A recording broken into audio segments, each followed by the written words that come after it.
The advice and opinions expressed by the host of Autism Live and her guests are meant solely as suggestion and should not be in any way construed as child-specific advice. The Center for Autism and Related Disorders advises working with a board-certified behavior analyst who has experience with autism before starting any intensive behavioral intervention. Any choices you make in determining your child's treatment are completely at your own discretion.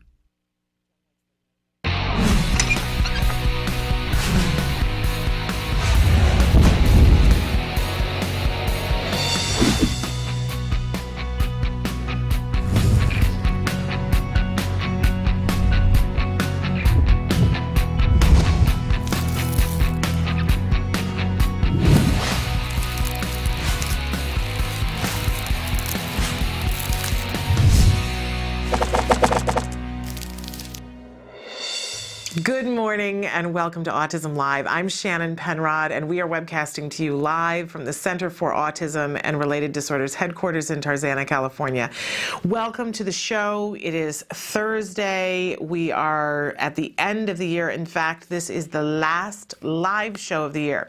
Programming note though, we are doing some interviews that we'll be posting throughout the next 2 weeks, so it's not the only new content that you will see. So you'll want to stay tuned to what's happening on our Blip channel, on our YouTube channel, that kind of thing, because we'll be posting those there and on iTunes. But we are here live today, and I'm sporting my Santa hat. And to all of my friends who celebrate other holidays, we kind of missed out on all the other things because I wasn't here. But I'm wishing everyone happy holidays. You know, so much has happened in the world in the last week, and it's important that we take the time to mourn, and I think that really our entire nation, and I do think the world at large, is in mourning for some of the things that happen. But we must remember, and I have been reminded of this frequently lately, that it's important that we appreciate what we have and that we celebrate when we can in the ways that we can for our kids, if nothing else, right? And so we're going to try to do a nice mix today of things that are fun and festive and being mindful of how the world has changed. And again, our prayers and our thoughts and our feelings go out to the families who suffered such huge, tremendous losses last Friday in Newtown, Connecticut. It cannot be forgotten, right? But it is important for our kids that we begin to get back to some semblance of normalcy, and that we find the way to be grateful and find the way to celebrate in the ways that are appropriate for our individual families, right? But we're going to talk about a lot of different things today and how to help our kids on the autism spectrum through these holidays. We know that as much as it's supposed to be a festive time, that sometimes it's a sensory nightmare for our kids. So we're going to talk about some of that. And you guys have been asking for information about apps. So we have, you know, there are so many apps. We could talk endlessly about apps, but we have some information to get you started. And that's going to be a little later in the show. But I want to remind you that this show is meant to be fully interactive, that we count on you guys to tell us the kinds of things that you want to hear about, the kinds of things that you want to see, to ask questions so that we know what direction, who to have in the chair next to me, which experts to call in, and what to ask them. Really, we want to hook you up with information that helps you to be the most effective, most efficient member of a team working with a child on the autism spectrum. We want to help you to help them reach their fullest potential. We know that is possible every day of the year, not just during the holidays. So that's a wonderful thing. Emily's going to cycle through some of the different ways that you can interact with us, and we hope that you'll take advantage of whichever way is most convenient for you. By the way, it's all free. All this interaction is free. I want to remind you that if you want to watch us live, the only place you can do that currently is on autism-live.com. We are here, and in actuality, the show will play 24 hours a day, 7 days a week, even through this break when we're not doing live shows.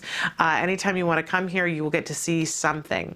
And when we are live, as we are at this moment in time, you see that on the desktop there, it says Shannon is answering right now. There's a box. The cursor is active, and all you have to do is click on that cursor and write whatever you'd like to write.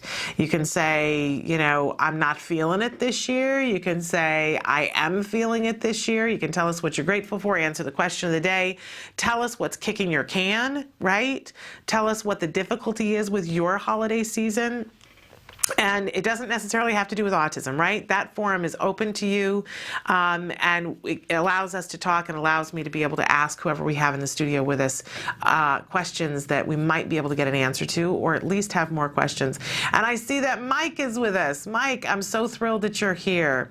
I did get your children's book, and if we have time, maybe we'll get a chance to look at that a little bit later on, but I did get it.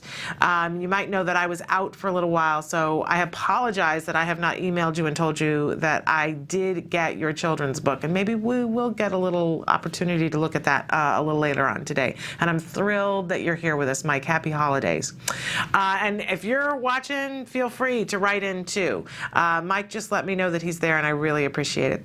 Okay, we like to start every morning with something that I fondly refer to as the jargon of the day. This is the time of day when we take on one word, one phrase, one anagram, and try to figure out just what are those experts talking about. We always love to have experts come in here, and we had Dr. Doreen Granpeche yesterday morning.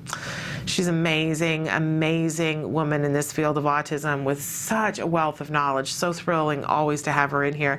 And she makes a real effort, as do a lot of the experts that we have in here, to keep things in a form of speech that we can all understand. In fact, we had Dr. Travis Thompson on Tuesday, and I said to him, you're really good at that. And he said, well, it's people who are lazy who don't put things in terms that parents can understand. But we see as parents that as we move through the world, there are lots of people who use terms that, jargon terms that have to do with autism, that have to do with psychology, that have to do with education. And I don't know that I would say that they're lazy, because I've started to like the jargon because it's so specific and it really gets to the heart of the matter. I just believe that as parents, if we start to learn these terms, we're better off. Then we can understand what's being said, no matter who's saying it. And I think that eventually that becomes important. We don't want to get overwhelmed by it. So today we have a term that hopefully you'll have a great deal of interaction with over this next week. It is functional pretend play. And hopefully there's some kind of new toy or new item that's coming into your child's world for whatever reason in this 2-week time period. So let's take a look at what functional pretend play is. The actual definition is using lifelike objects in purely functional, socially conventional ways to imitate or act out common action sequences. All right, well, it's not the most warm and fuzzy definition, but it's not filled with words that we've never seen before. But let's take a look at what our working definition is. It's playing with toys that are lifelike in a lifelike way. So we're always, and somebody else wrote in, Merry Christmas, and I hope you have a wonderful holiday and a great new year with your family. I wish that for you as well. And I hope that there's some functional pretend play in your world for you and your child, because this is the kind of thing where sometimes it's a little bit hard to, as an adult, to bump yourself into, but once you do, oh, this is the most fun play with a child. And it's the seed to so much more play. So functional pretend play is when we sit down and we have a tea party and we have the little teacups. Functional pretend play is when we pretend that we're going to clean the living room and we use the toy vacuum cleaner, right? Functional pretend play is when we go to the toy kitchen and we say, what are we going to make? And we get out the little toy frying pan and we put the little toy egg in it and we cook it and then we pretend to eat it, right? That's all functional pretend play. My son happens to love Subway. They have those grilled chicken. We call them oval chicken in our house, but that's because that's exactly what they are, oval pieces of chicken, but they're gluten-free. They're gluten-free, casein-free, and he really does love them. So that's one of the places that whenever we travel, we make sure that we hit a Subway. And when he was little, they had a lovely little backpack that was all Subway things. So it had, Subway drink, and it had Subway, breads and meats and cheeses and lettuces, and he could make a sandwich and become a sandwich artist, right?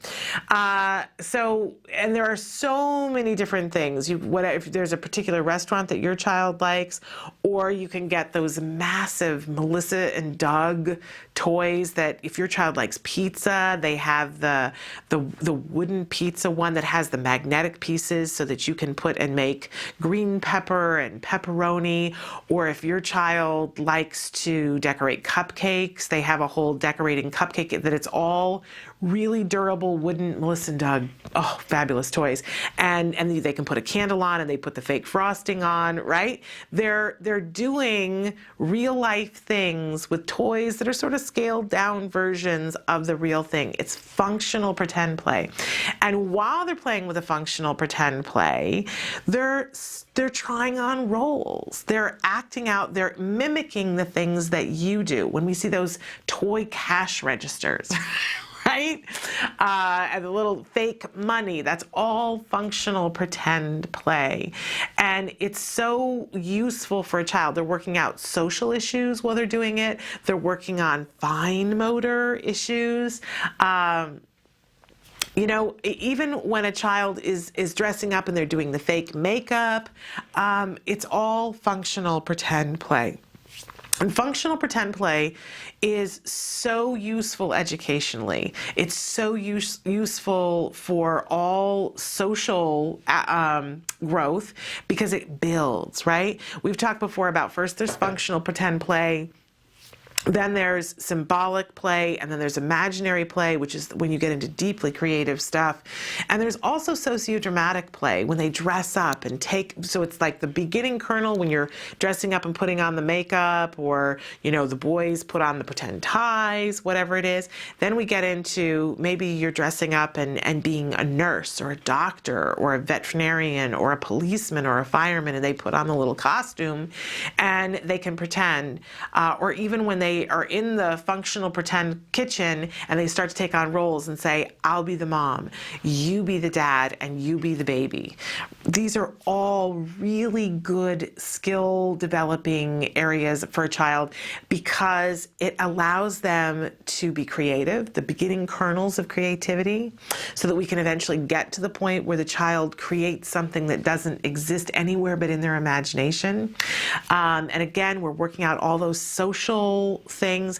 It's a great, safe way to be able to try things and not succeed. If you're making the fake fried egg on the fake stove with the fake frying pan, you're not going to burn the egg, right? But if the child gets reinforced by that and mom takes the egg and they pretend to eat it, or Aunt Dorothy takes the egg and she pretends to eat it, it's really beginning conversation because it's behavior back and forth, and I'm noticing what you're doing, you're noticing what I'm doing, and we're having communication. It's a lovely, lovely thing. So functional pretend play, especially if you have a child who doesn't have this aspect down, don't be afraid to work on these things. There are all kinds of toys, and even if you have to get toys that are not age appropriate, make sure that your child has this element. I think so often we look at where we want to be and we compare with kids that are the same age as our child and we think, I want that, right? But if we haven't had the steps up to it, sometimes we have to go back. You have to pick up those threads. And when we do, we get here, right? But if we just lament, we're not there, it really can mire us. Functional pretend play, really, really awesome. Most toy stores have aisles where you can find all those functional pretend plays. Don't be afraid to get down on the floor and do functional pretend play with them. It's really fun once you get down there. I know it seems like, why would I want to pretend vacuum the living room when I don't really want to do it in real life anyway? But it's interaction with your kid, and you'll see how much they grow. So do functional pretend play, find some time to let everything else go, and just pretend. It's really, really good for you and your child. All right, we always have a question of the day for you, and on this last live show of the year, we have really the best question, because this is the question that we need to be asking ourselves every day. And I know I don't do this enough, but on a morning when I open my eyes, and if this is the first thing I ask myself, the day always goes better. So explain to me why I do not do this every day. I couldn't tell you. But it is really reinforcing when we do this. What are you grateful for? What are you grateful for? Honestly, I am so grateful for, I was going to say little boy, he's not a little boy anymore. I am so grateful for my little man, and for his health, and the fact that I have him in my life and that he teaches me every day. I couldn't be more grateful for that. And I also happen to have the best baby daddy there ever was, and that's a wonderful thing too. Great, great things to be grateful for. Truly amazing. Okay, I'm getting all misty, right? We always have a topic of the day or the week, and of course, because it's what is absolutely apropos for this week, it's what we all need. Hope is our topic. We're going to keep talking about that and about progress and things that are possible. There's so much that isn't possible, right? We could spend endless amount of times talking about that, but then we can't lift ourselves up off the kitchen floor. So we're not going to spend a lot of time on that today. We're spending time on hope, what we can do. And there is a lot that we can do. So some of the different things that we're going to be talking about today: apps for autism. You gotta love that. We have a message of hope, and BCBA Angela Persicke is going to be with us at the top of the next hour, and she's specifically going to be talking about the holidays and things that we need to be mindful of, interventions that we want to consider, how we structure things so that we're not in tantrum and meltdown land, and that our kids are able to enjoy the holidays to the best of their abilities, and we can enjoy it with them. What a great, great topic, right? And a little bit later on today, before we leave you today, we've asked special guest Dr. Jonathan Tarbox to come in at 11:45 Pacific time, because in light of all the events that have happened in the shooting in Newtown, Connecticut, and all the reporting that was done after that, there is a prepared statement that is coming to you directly from the Center for Autism and Related Disorders, which is the largest provider of help and support and treatment, ABA treatment, to individuals with autism in the world. And they have a statement to read to clarify some of this misinformation that's been out there about autism. And I'm really excited to have Dr. Jonathan Tarbox with us at 11:45 Pacific time to read that to you.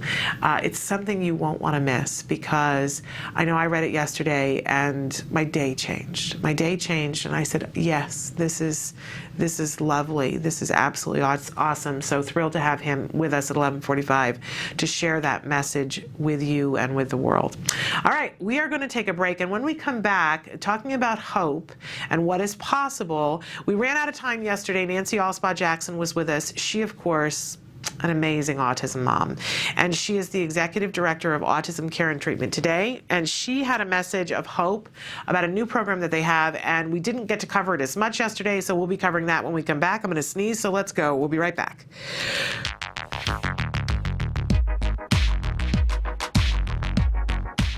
Every child with autism deserves a bright future. Without further clarification, the Affordable Care Act could actually result in less benefits for individuals with autism spectrum disorders.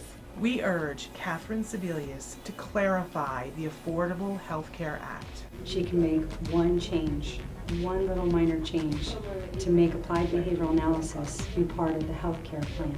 By signing this petition, you are protecting the healthcare benefits of individuals with autism spectrum disorders. We need to make sure that we are heard and seen. Sign the petition at autism-live.com. Here's how you can show your infinite support. Create your own infinity ribbon. What you're gonna do is take a ribbon that's been cut about 8 inches long, and you're gonna grab one end and then twist it, and then take the two ends and join them together, and then tape it together. And then I'm gonna flip it around and take another piece of tape, And what I have is double-sided sticky tape. Squeeze down. You have your very own infinity ribbon. With ABA. The possibilities are infinite. With ABA, The possibilities are infinite. With ABA, The possibilities are infinite. With ABA, The possibilities are infinite. With ABA, the possibilities are infinite. With ABA, The possibilities are infinite.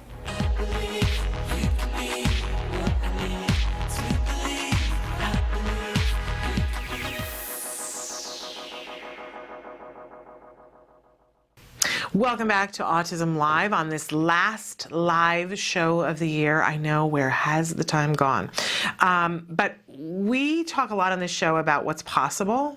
And I know that a lot of times what stops people is quite literally funding. You know, it's a horrible, horrible thing. I have a friend who likes to say, show me the dollar sign over my child's head, and when you show it to me, I'll pay attention to it. But until then, you know, but in reality, if the money is not there, it's very difficult to get stuff done, right? And so it is one of our realities, but it isn't insurmountable. And I always like to share with you guys when there is a source of funding that you are able to tap into to let you know what it is. As I mentioned before, Nancy Alspaugh-Jackson, Executive Director of Autism Care and Treatment Today, was with us yesterday, and our intent was to talk more about a new program that they have at ACT Today. And we kind of ran out of time. So I promised her that we would talk about this today, because if you are familiar with ACT Today, they're a wonderful organization that gives grants to families for the things that families need. You know, each family is so individual, and what a family needs is individual. And there are so many wonderful organizations out there that donate to families specific things. You know, there might be one organization that donates towards medical needs, and there's another organization that donates to educational needs, and there's other organizations that donate for technology, and all of that is lovely. But what I love about ACT Today is that they let you tell them, what is it that you need? Because sometimes what you need doesn't fit in a nice little box, right? You know, sometimes what a family needs is a fence to prevent a child from running away. Sometimes what a family needs is help and support with just consultation for one particular issue. And Autism Care and Treatment Today was designed specifically to be able to meet the needs of individual families with grants. These are not things that have to be paid back. There is a process through which a family fills out an application, sends it in, shows that there is a specific need, and that there is a financial need. There is no cutoff that in terms of, you know, you have to make a certain amount of money for regular Autism Care and Treatment Today grants, although they choose the families that are showing the most need for those regular grants that they do on a regular basis. And there are 4 grant periods during the year where families can apply for and have the potential to be accepted for a grant. Okay. Great. But what I also love about ACT Today is that they are constantly seeing the needs of families and shifting what they do to meet that. It's not as if there is this set thing and this is what we do and we don't do anything else. They really listen to families. And there have been a couple of times that families have expressed and said, you know, I've got a need right now, and you're not in a grant phase. And the need that I have is so overwhelming and truly life and death, that having to wait for a grant phase seems inappropriate. And so they have a new program that they have put together at ACT Today, Autism Care and Treatment Today, which, you know, the shortened version is ACT Today, and it is called the SOS program. And that's really what it's for, is when the ship is sinking and you're having an SOS moment. And when you are, and unfortunately I think a lot of us have been there, I certainly have had a couple of those moments on my journey through autism, you can't wait for a grant phase, right? So, ACT Today SOS is a program dedicated to supporting the immediate and imperative needs of those impacted with autism. ACT Today grant programs established in 2005 do provide access to vital and effective treatments for autism through their quarterly grant cycles. But they now recognize that some individuals diagnosed with autism who are in immediate personal danger or harm are unable to wait up to 12 weeks for a response response to their request. The ACT Today SOS program is designed to provide immediate support for these families based upon need and the program funds available. There is applicant criteria, and I'm going to list some of the things. So number one is that the applicant must have immediate need for treatment or support, and if treatment is not found, the applicant's physical safety would be in jeopardy. Okay, so that's how they're defining that, immediate and imperative. The ACT Today SOS program will fund effective treatments and services to treat autism spectrum disorders and cannot fund living expenses, travel, utilities, or clothing. Okay, so there are some guidelines here. The income level of the applicant's family must be below $45,000 per year. Now, these are just for the SOS grants, okay? This is not for all the other grants. The applicant may not have received support from ACT Today within the past 12 months of applying. So there is your criteria. And the application process, the first thing that you need to do is email sosprogram@act-today.org. I'm going to say that again, sosprogram@act-today.org. Shall I say it one more time? sosprogram@act-today.org. You need to, in your email, provide the following information: your name, address, and age of the applicant, the family income as reported on the most recent tax forms, to list the support requested and provider of the request. So if there is a service that you want, if you're needing help because your child is involved in self-injurious behavior, and you know you need to get some help in there right away, and you've consulted with someone and they've said, you know, this we can work with you, but it's going to be $2,000. And they're a reputable person, you need a statement from them saying that this is how much it is and this is what they intend to do. You need the cost of the support requested, and the maximum is $5,000, and up to a 200-word description of why the request is being made. Be sure to explain why your request requires immediate assistance and cannot wait for the next quarterly grant cycle. And of course, there are lots of times when that will be the case. ACT Today will respond to your email within 2 weeks of it being sent, either requesting more information or stating whether or not your request will move to the formal application stage.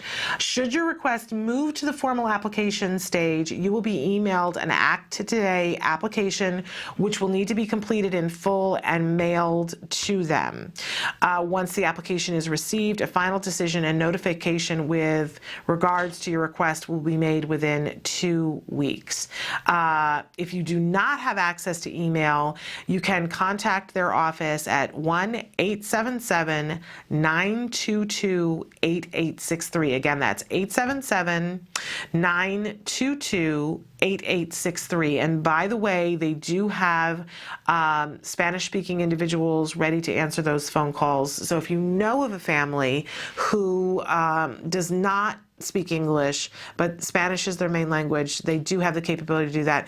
And in fact, if there are other language barriers within the building, they've always been very good at being able to find someone within the building who speaks the language of request. That's kind of like the United Nations in the building. So they're very good at being able to find somebody. So that is for an SOS grant. Now, for the typical grants from ACT Today, we always let you know when they're in a grant phase, and so many of you have been able to get grants. I do want to say that there is never enough money for all of the grants. That's the sad part. And so if you are a family that has not gotten a grant, I want you to know that that is felt. I am not on the ACT Today board, but I know many of the members, and I see the joy that they have when they are able to give, and I see when they have to say no to people, and that is always. But know that there are many people who have filled out grant requests and didn't get it the first time, but got it in the next phase. So don't give up. But if you have an immediate need that you cannot wait,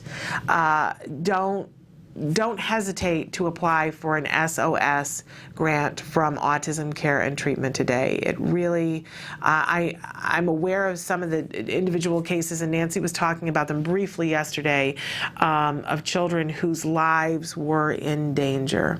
And so important for those children to be able to get the right help and support as quickly as possible. I realize it's still, we're talking about a minimum of 4 weeks, but 4 weeks is a lot different than 12 weeks. So in any case, apply or spread the word to families that you know. If someone needs this kind of help, it is now available through the SOS program at ACT Today.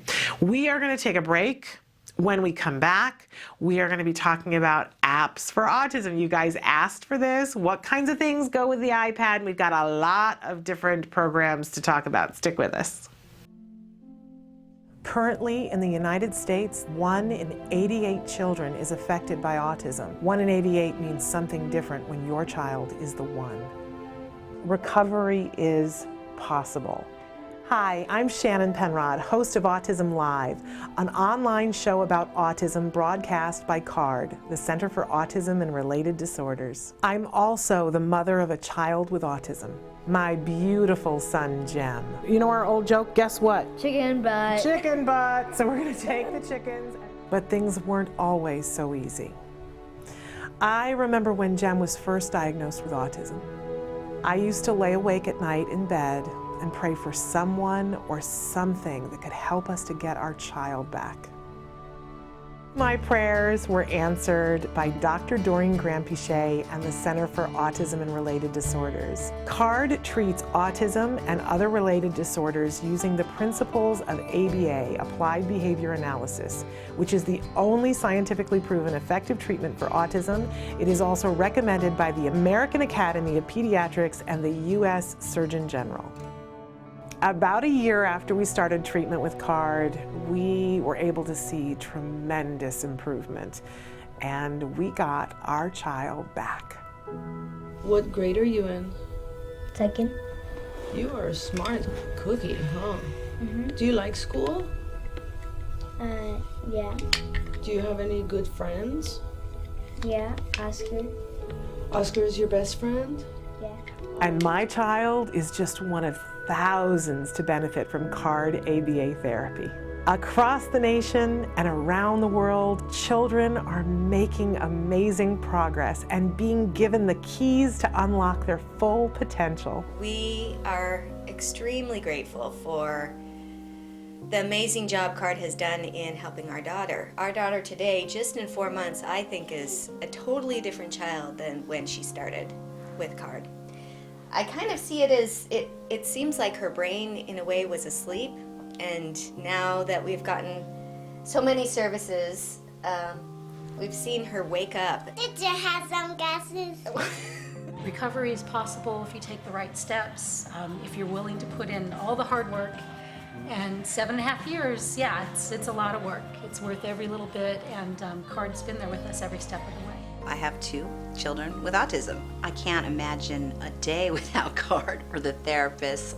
They've been so instrumental in helping us with our kids and shaping their lives and helping us help them. Thank you, Christina Big Alex. Thank you, Jackie and Mariana. We've tried other things before ABA, but the most beneficial thing has been ABA services, and I'd be the first person to tell any newly diagnosed family that you have to contact an ABA provider, and if you're lucky enough to have CARD, you're very blessed. Recovery from autism is absolutely a possibility. We've been recovering children for over 20 years. It's just a matter of identifying the child's medical needs, understanding the child's sensory issues, and then teaching the child all of the skills they need in order to function normally. We know there's hope for autism. Autism is treatable, and recovery from autism is possible. Welcome back to Autism Live. It's time. We've been doing Toy of the Day whenever we could squeeze it in, but you guys had asked to hear about specific apps for the iPad. And of course, we are very aware of the fact that there are other kinds of tablets, but I geared this towards iPads. Some of them also, they go across platforms, but these are geared towards iPads because that's what you guys asked for. And what I did was went through and looked at different websites and different parents and talked to different people about what kinds of things they recommended. And it's by no means exhaustive, because what I discovered is there's so much. There's so much. And I also want to point out that I personally have not tried out all of these apps, and that I really encourage you to do a couple of things.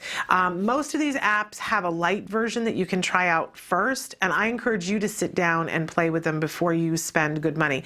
And I also tried to give you what was sort of the feel of the app that would cost the most money, and then give you a low cost or free version. And the truth is that there are lots of free versions out there of almost everything, or really low cost versions. And you want to be cautious about those as well, because a lot of the free versions have in-app purchases. And usually when you go to buy them on iTunes, it will talk about some of the in-app purchases. And on whatever device you have, whether it is an Android phone, an iPhone, an iPad, or anything else, any other kind of tablet, and I understand that with the different iPads, there are different places that you're going to find it, but there is a way on any of those devices to shut it off so that a child cannot make in-app purchases. And what I would recommend to you is that you go to wherever you purchase the item from and take it to those lovely tech people who are so good at selling things and say, how and where do I turn off the in-app purchase feature? And be very succinct about that, the in-app purchase, because here's my little cautionary tale of joy. That we had just gotten our Android phones, and we were realizing how much fun those quote-unquote smartphones that make you feel like you're stupid are. And we had a big long day with my son where we were one place and doing one thing and going to another place, and there was a lot going on, and he needed some downtime, right? Normally we bring his Nintendo DS, but here we had these new Android phones. And so Dad handed him the Android phone. We're right there with him and watching what he's doing, and he's playing a virtual city. And I'm not even going to say what the actual name of the app was, but he was having a really good time, and he was having his little de-stress moment, and we were just so encouraged. And we play SimCity sometimes at home, and it was like that, and I love SimCity, and he was having all this fun. And at one point he showed me and he said, "Look, I can get a zoo, Mom, for my city." And I said, "How cool." So he pushes the little button, and he's been earning money with his city, and you do earn money, with your city. So he pushes the little button. I was there, I saw it. Yay, he's got a zoo, a virtual zoo in his city. Woohoo! It's wonderful. And the day went on, right? And we were going to this event that night, and we came home. It was very late, and I was so tired that I just couldn't wait to crawl into bed. And my husband comes into the bedroom, and he's holding his chest. And I said, "Are you?" I'm laughing about it now because he was okay, but I said, "Are you all right?" I thought he was having a heart attack. And he said, "There are all these charges on my account. I don't know what they are.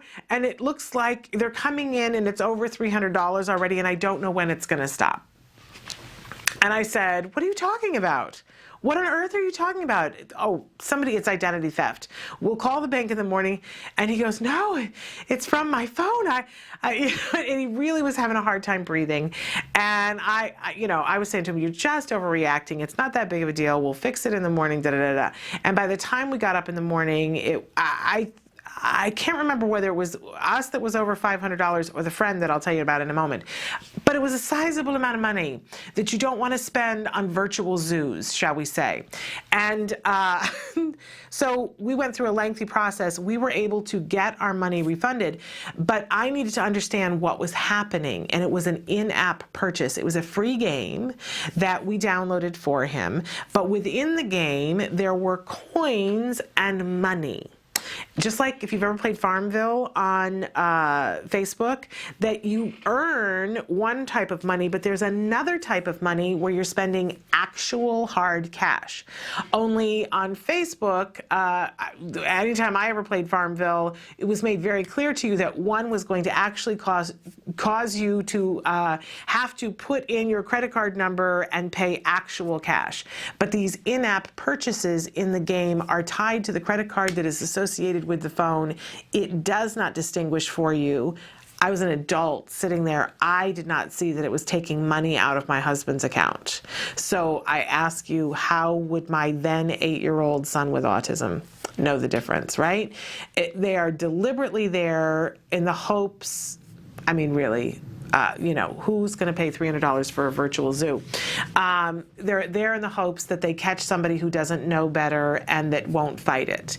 And the truth is that it takes a couple of weeks for you to get your money back, and they'll only do it one time. And then they tell you need to be a better parent, which, I have something to say to them about that. But in any case, be sure that your in-app purchase thing is switched off. Now, we shared this information, and I wrote a blog about it, and we shared the information with friends. And I have one group of friends that they said, oh, well, it's because you were using an Android phone, and when you use Apple products, these things don't happen. And that's that kind of thing.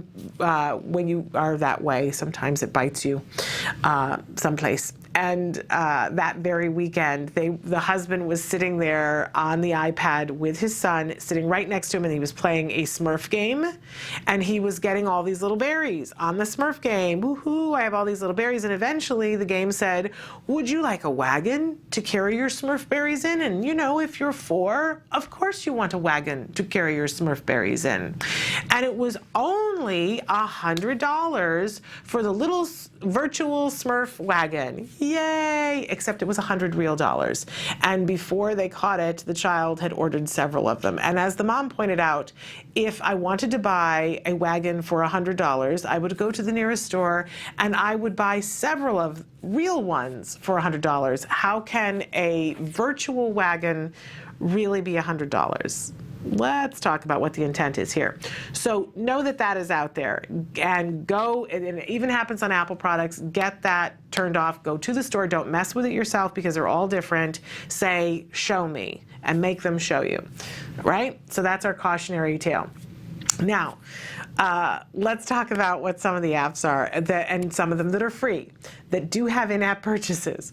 And I encourage you to check out all of these before you spend any money, and know that even free apps, if you try them and you don't like them, you can delete them off of your device. And it is up to us as parents to monitor them, to understand what they are. And most of the free games, there's probably, I think in almost all of them, there is a more expensive version that has more things with it. So try the free version, check it out before you consider spending more money.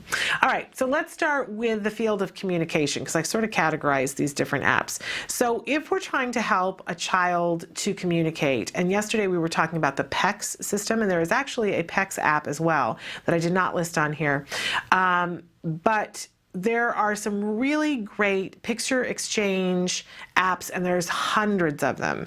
And so I sort of narrowed it down to the one that people use the most, that's sort of the Cadillac of the apps on the iPhone, and that's the Prolo Q Go. Prolo Q2Go, that's the one. And it retails for $189. You can get it on the iTunes App Store. And a lot of people swear by this, and it's wonderful, and it's very useful, very effective, fabulous. But it's $189, and that isn't always in the budget, right? So there's another great, and there are many, many apps that are somewhere in between these two things, but AirTalk which is a beautiful, beautiful app that you can use, very effective and very clever the way it does things, and it allows you to put your voiceover or somebody else put the voiceover of what, so when a child clicks on the picture of what it is, it's actually you speaking, which is sometimes really reinforcing for children, and that is free. So if you don't have the $189 to spend, or it's something that's a wish down the road and you spent the money on the device, check out AirTalk, which I do know is available on different platforms. So we've actually had the creator of AirTalk on, and it used to be, I think it was $3.99. It's free now. You have to love that. Okay, so, you know, figure out and check them both out.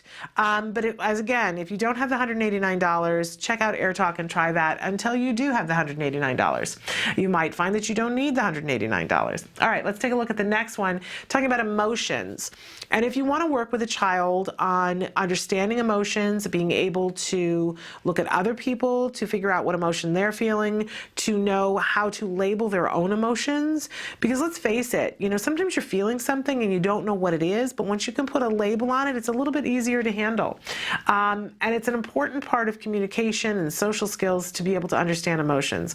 Well, one of the all the ones that I listed here are free. I'm sure that you can find some that are expensive, but these all got really high ratings. So Autism Express, totally free. Dusty D Dog has Feelings too, free. Feel Electric is for free, and Moody Me is for free. Check out all of those apps. See which one, you know, they use different color palettes. They do things in different way. The navigation is different. The way the functionality is different. So a wide variety to choose from to say, okay, which one of these, but these are all parent recommended, each one of these. But you have individual children, so you have choices there that you can look at to see, and also to change it up, because you might be using Autism Express for a while and it's reinforcing to your child for a while, and then it's time to step it up to something else, and you need to mix up the different tools that you're using, and here you have all these choices, all of them for free. Okay, how about drawing and animation? So many of our kids we know are talented and need another way to express themselves. We have had Danny Bowman on the show before, who is a brilliant 17-year-old young woman on the spectrum who has her own film studio now, who started in animation as a young child and makes movies, has children's books out now. Brilliant young woman, travels around the world speaking, is 17 years old, has colleges courting her and saying, will you please come to our college? We want you to come to our college. Isn't this an exciting issue to have? Every parent wants to have this issue in their life. And Danny personally recommends software from FilipBoom. Now, I put on here the FilipBoom Draw HD because it's $4.99, but if you're interested, if you don't even have an iPad, or you're interested, they have products that go up, like serious products that the price goes up, anything from $30 to they have probably the one that Danny uses when she's creating film, which, you know, the max I think on that one is around $249. But a really good effective one that you can be using early on with the pad is the FilipBoom Draw HD, which is $4.99, but they have the FilipBoom Lite, which is free. So before you spend even the $4.99, you can download the FilipBoom Lite, give your child a chance to interact with it, see if they like it, if they'll use it. While $4.99 isn't a whole lot of money, I'm sure you have something else that you could spend it on if it's something that your child isn't going to use. Then there's Doodle Buddy, which is free, Sketchbook Express, which is free, and I have that on my phone, and if I'm someplace with my son and we just like, we're long line at the grocery store and he's getting bored, I pull out Sketchbook Express and he has a ball with it. There's a way that you can mirror pictures. He creates all these abstract kind of things, and it's just fun. You use your fingertip and you make something, you doodle. It's really, and if kids are savvier, they can take and manipulate a picture or something and do all kinds of really cool stuff with these programs. There are add-ons. It's free, but you know, they have things like if you want to buy more brushes, it's 99 cents. So there are in-app purchases that go with these things that are reasonable, but you need to be aware of them as a parent. And then this this is an app that was recommended by a parent that I have not tried yet with my son, but it is a stop motion camera. It's called Stop-Motion Camera that you can download for free. And there are more expensive versions of it, right? But there's a free version of it that allows your child, if they're into, say, those Bionicles or Barbies or whatever, that they can take a picture, move the Barbie ever so slightly, take another picture, and make a movie. Make a stop motion, those sort of claymation, the sort of Wallace and Gromit, or even the little the Rankin and Bass, the Rudolph the Red-Nosed Reindeer. I couldn't get it out. Those kinds of things. Those are all stop motion films. They're very exciting for some of our kids on the autism spectrum to realize, okay, I can animate a figure by doing this. Very reinforcing for them.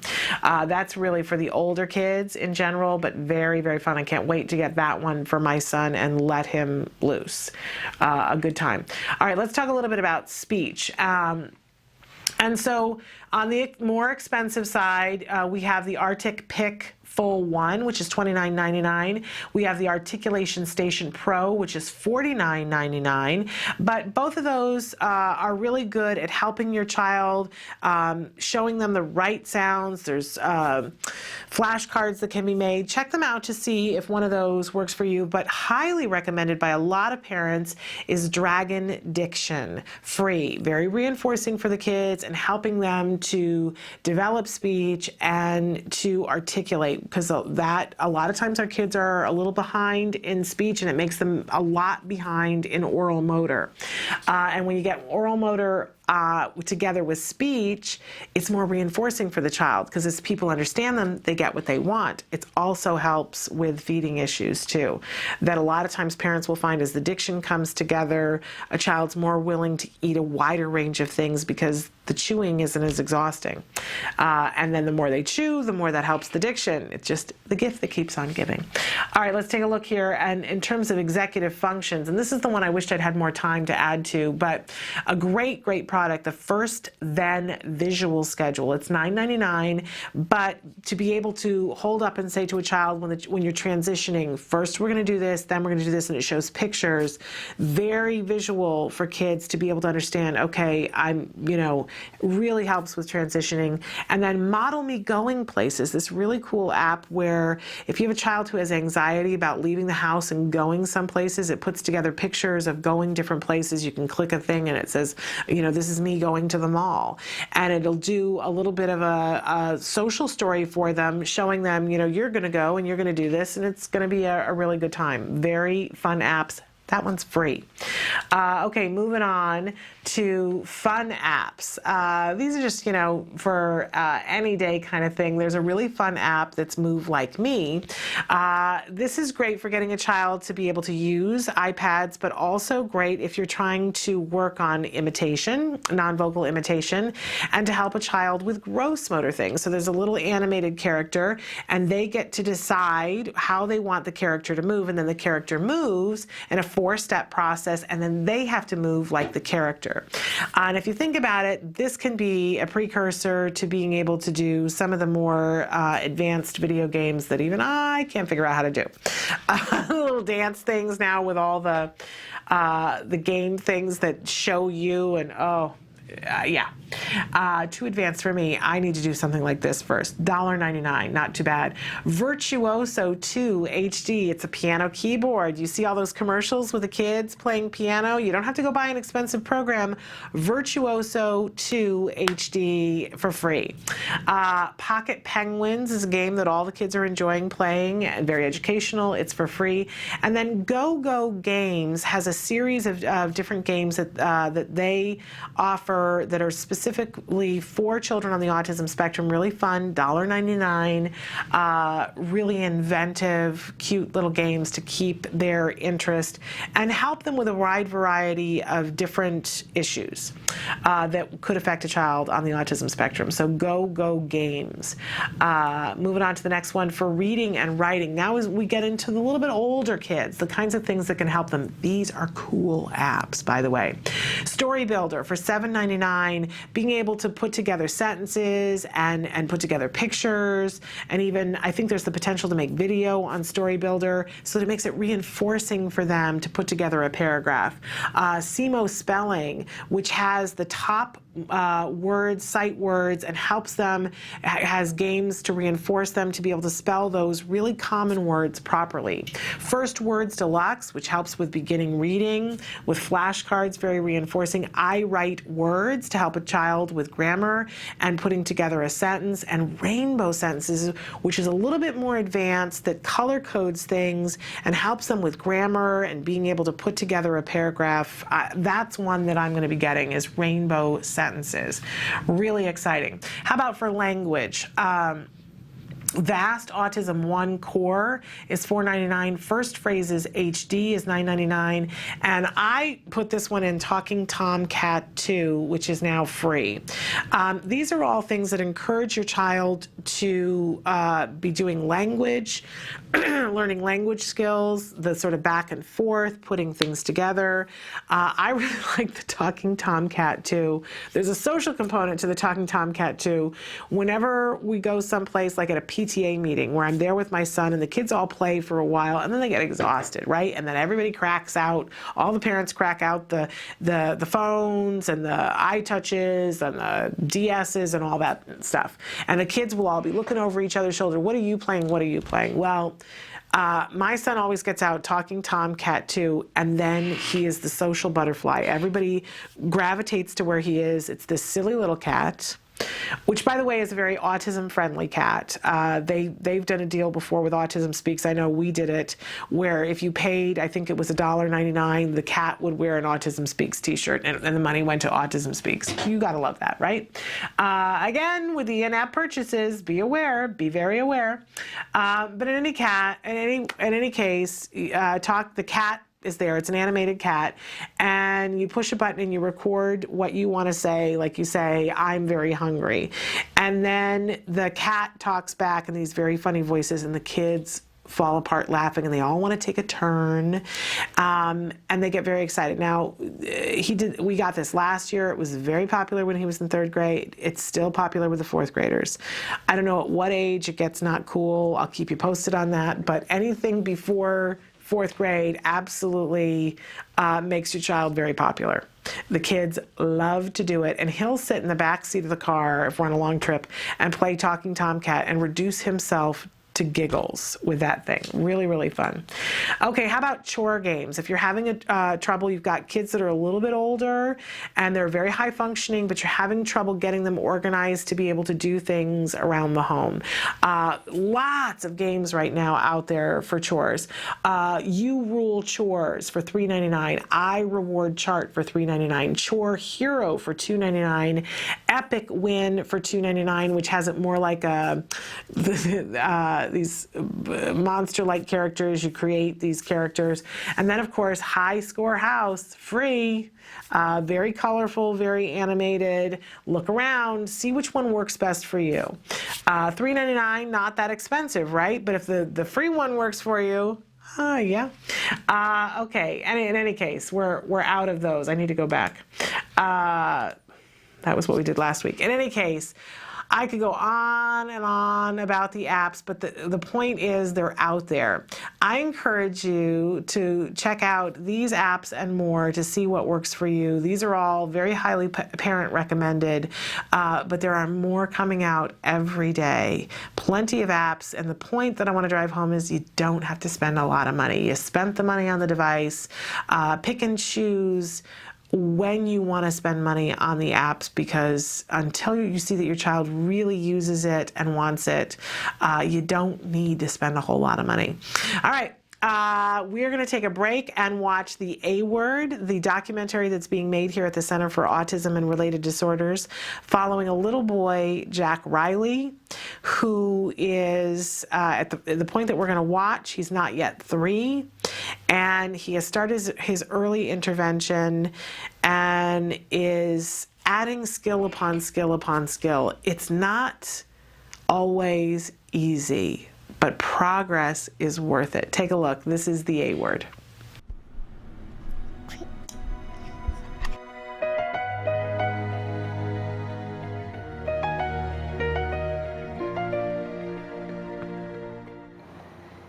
Jack Riley. Are you in the pool? Say hi, Suzanne. Hi, Suzanne. He said that twice. We're just getting the camera. Hi, Suzanne. How's everything? Everything is good. We just actually increased our hours. So that's a little overwhelming. It includes pretty much therapy from 8:30 till about 6 p.m. 6 o'clock minus his nap time. So that's challenging, but he's doing great. 6 months ago he had 0 words. Now I don't think I can count that high. He's got so many words. And the 25 hours, is that strictly ABA or is that ABA plus? That's other things? ABA plus 2 hours of speech therapy per week plus 2 hours of OT per week. So it's almost 30 hours, 29 hours. He works almost more than we do. So let's say that's like as long as my work week. Yeah, he's got a full-time job for a 2-year-old. A little 2-year-old with a full-time job. Oh, a mouth. Where does the mouth go? Oh, nice job. So he has hands, eyes, nose, and a mouth. What else does he need?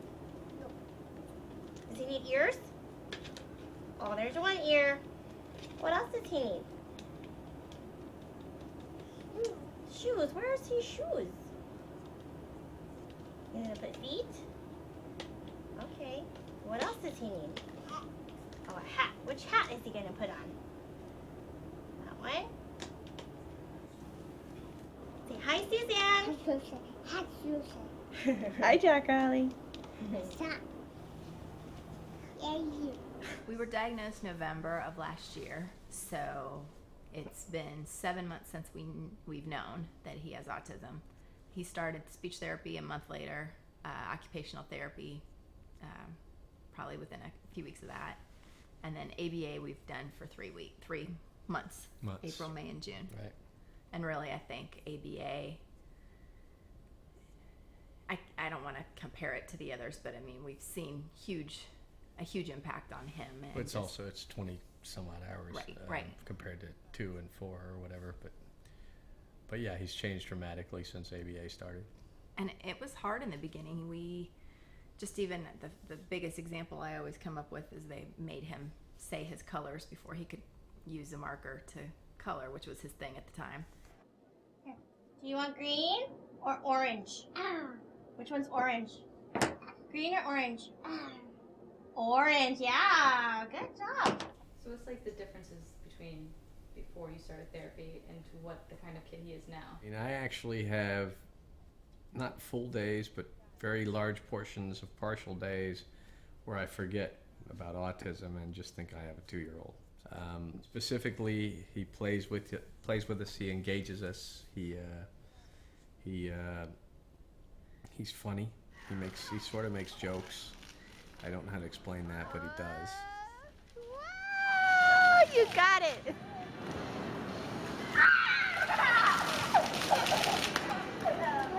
The communication skills have increased dramatically, where we were impressed with how he could label everything under the sun And mimic, and now he's actually asking for things. He's making requests. He wants help, and sometimes he'll say specifically, help open. That would have been unheard of a few months ago. Open. Hope. What?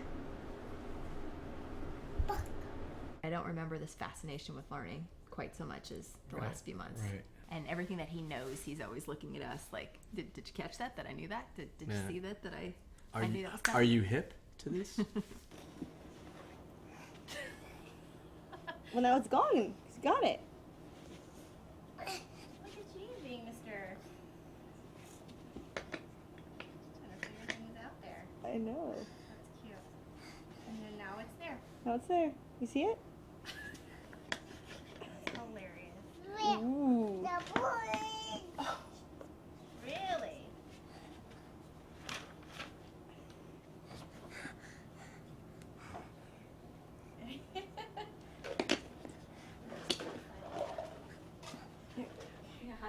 How do you differentiate or like try to figure out like what is the autism, what is his personality, what is we don't understand at all, really, and I think really we won't understand fully unless we have a neurotypical child second, and I think as we go through stages, it'll, bells will be ringing left and right. We'll be like, oh, that's what it was. Yeah, actually, I still have trouble explaining it to friends or family when they ask, well, how do you know? I still have trouble explaining it. I know that we're right and that he's not misdiagnosed, but I still have trouble explaining it. We look at each other all the time and say, is that 2 or is that autism? And I don't Yeah, know that we that's ever answer it. Probably our most common question to each other. Is that autism or is that 2-year-old? I don't know. And I have both is probably what we usually say. Yeah. It's a little of both. Yeah. Bobby. What? Baby. Bobby. Baby. Bobby. Mommy or baby? I don't know. Bobby. Mommy. Baby. Mommy. Baba. Baby. Baby. Baba. Baby. Baby. Baby. Baby. Baby. Is he a baby too? I'm not a baby. Baby. How does that affect everything now that you're pregnant, waiting for sister? Were you nervous when you first found out you guys were pregnant? Well, yeah, we thought about it. I thought I would be more nervous about it all, but as I told a woman within probably less than a week of getting Jack's diagnosis, because we were already thinking about having another baby at that time, and asked her very honestly, are we crazy? Is this just a bad time to bring in another? Is this not fair to our son? Do we need to focus on him? And she led me through a few questions, and the ultimate thing I said was, I'll take 5 more just like him. And I would, in a heartbeat. He's great. He's Maybe not 5. I'll take 5 more just like him. Okay. You're happy with just 2. I'm happy with 2. No, he's a happy kid. Hasn't made him any less of a treat to watch him grow up and to watch him learn. He still is doing all those things. He might be doing them on a different timetable, but we haven't missed out. But we don't know the anything. timetable anyway, so we're good. We're golden. Ignorance is bliss. He's great. He's great, and now we feel like we're on the right track. So I don't care what his timetable is. He's learning daily. But I think that's the impression, as a parent for sure. Before you experience autism, you think of it as sort of, that everything's different. Yeah. And it is, but in a way it's not at all. They're still kids, and they're still fun, and I could still see him being like king of the prom. sure, He's a looker, good-looking guy. he's charmed all his therapists. And his cinematographer. and his mom and dad. We're going to the pool. We're going to the pool. We're gonna put our swimming suits on and we're going swimming. We're going to the pool. Yay! We're going to the pool. Are we there yet? Are we there yet? My excitement's getting stronger. We're going to the pool. We're going to the pool. Welcome back to Autism Live. We are here at the last show of the year, celebrating as much as we are capable of, right? Because everybody has different things. But our very special guest that has joined us right now is Angela Persicke. She is a BCBA, a board-certified behavior analyst, with a great deal of experience in the field of autism. And we're so thrilled to have you here. I haven't been able to see you for a little while, but thrilled that you're here to talk with us about this holiday season. Yes. And we've had you come in and talk about other holidays before. It's, I think it's one of those things where we get a little excited. We go, oh, it's the holidays. It's going to be so fun. Oh, right. I have a child on the autism spectrum. This is going to be a nightmare, And it's that, kind of thing that happens. And it doesn't necessarily need to be that way, right? No, not at all. And it's one of those things, just like we talked about in the past with other holidays, that it only happens once a year. And so these children don't have a lot of practice with the skills that are involved in Christmas. And although we build it up all through the year and tell stories about it, which maybe a typical child would get excited over those stories, and a child with autism may not relate those stories because it's often very stressful too, and balancing the stress of the holidays with just having a good time is very difficult. And I think even if we're fair, if we just took neurotypical children and said, I think neurotypical children understand what's going to happen around the holidays, and there are times when they're very very excited about it. But it's not unusual to see meltdowns in neurotypical children around the holidays because their expectation and all the energy. You know, there's one event that I go to every year that's all neurotypical children except for my child, and every year at least 5 children melt down while we're at this thing. And it used to be that it was my child. It's not anymore, but now it's all the neurotypical children because it's just fever pitch excitement. Exactly. Where can they go? And all the expectations. Yeah, absolutely. So not unusual to expect that any child on the spectrum or off the spectrum is going to have some sensory overload from this this lovely holiday that we throw at them. Exactly. Okay. But since we're talking about kids on the autism spectrum, what are some things that we can do to help this process so that it's not, we're not setting ourselves up to ensure a meltdown? Of course, and just preparing yourself to deal with it if it happens. Yes, that too. Well, first, I want to mention that there are a lot of different skills involved, especially in regard to perspective taking. So taking another's perspective, understanding another person's wants and desires and emotions they would feel if these were met. That is a big theme with Christmas because it's all about giving and receiving presents for the most part, or enjoying time with family and doing things for each other. And because children on the spectrum often have difficulty with perspective taking, these are the skills that you want to practice the most. So good opportunity to practice them. Exactly. And because throughout the year, it's not as big of a theme, you know, trying to think of what others would want and like and how they'd feel if they did or did not get these things. Right. So going into Christmas, I think, or the holiday season in general, I think the best thing to do is to start with talking about these skills. So how would you feel if you received this? How would you feel if you didn't get this? What would you do if you expected to get this and didn't? Right. Because that happens often. Maybe a child is expecting some great gift or some activity to happen and it doesn't, and those are when the meltdowns occur. Yeah.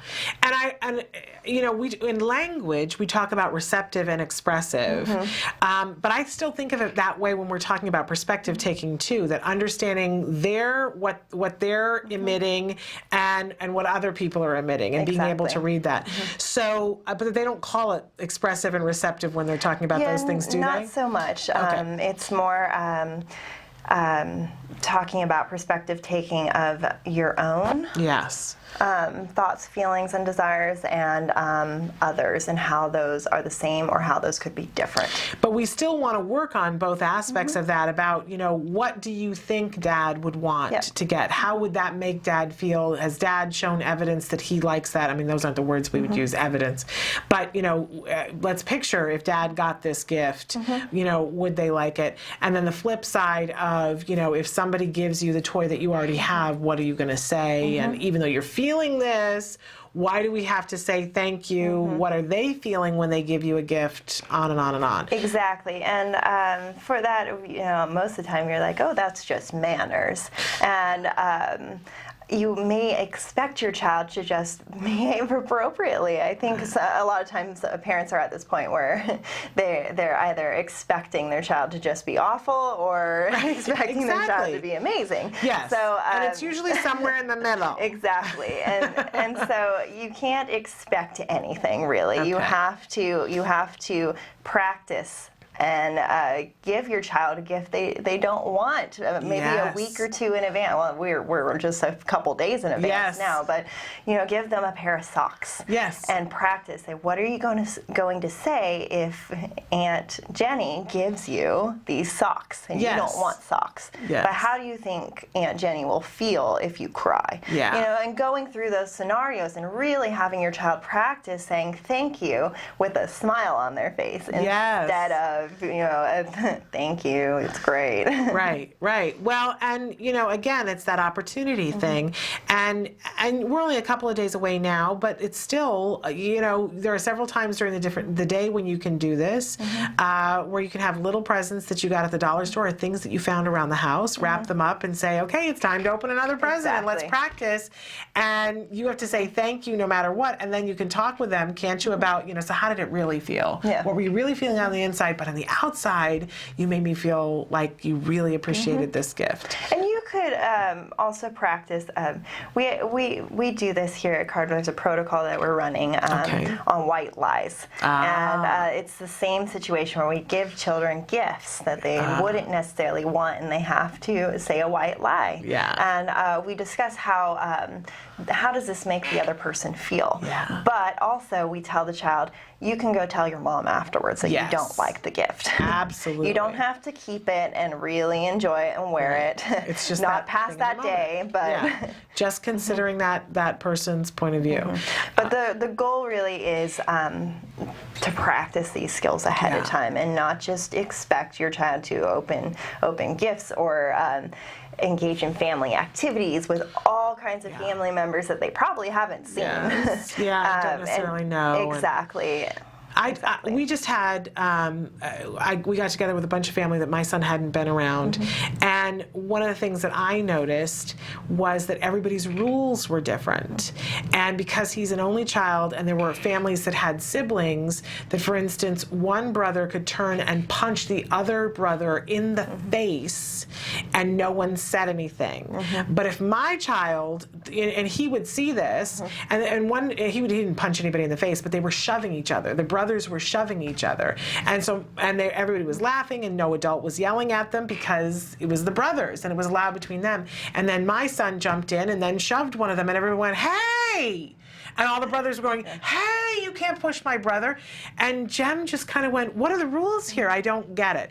And I thought, oh, I haven't prepared him for this, that siblings have different rules, but you don't participate in that. And he didn't get it. And we had to work on that a little bit. Exactly. And I imagine there are all kinds of other things about rules, about, their mom says they don't have to eat this, or their mom says they have to eat this. Their mom says they have to do this before they can open their toy. So talking about all those rules. Yes, exactly. All the rules, the different rules, and the rules that that you expect your child to follow too. And we need to remember too that rules don't necessarily set up the right occasion for it to occur. It's just stating what will or will not happen if your child behaves in a certain way. And so giving a rule and then practicing to follow up with that, and then of course reinforcing appropriate behavior is very important. A lot of times we give rules and expect that your child will just follow them and be appropriate in every situation. That's just not the case. Well, and I think a lot of times there's just so many variables that, you say a rule, and as you said, it doesn't always match what's going to happen in real life, and then you get there, and it's different. We experience that as an adult, that you might think to yourself before a job interview, and you practice and do whatever, and then you get there and they ask a totally different question, and you have to improvise in the moment. Exactly. But these are good skills for a child to work on, and there's so much more that we can talk about, but I want to take a little bit of a break. And before we go to break, somebody wrote in, and I put it up so that you could see what the question is. They said, please look up who made the app, because I know many people who thought they were using an app made by PRC, but it wasn't. I need you to clarify for me, because I don't know which one of the apps you were talking about, or if you were talking about all of the apps that we talked about. Because we gave the names that they're listed under. I didn't give the companies that they were listed, but the name that they're listed on under iTunes. But if there's a particular one that you want me to check in terms of which company made it, let me know and we'll do that. But we are going to take a break, and when we come back, we're going to continue to talk with BCBA Angela Persicke about getting our kids prepared to have happy holidays with as few meltdowns as possible. Happy, productive holidays where everyone gets to enjoy it. All right, stick with us.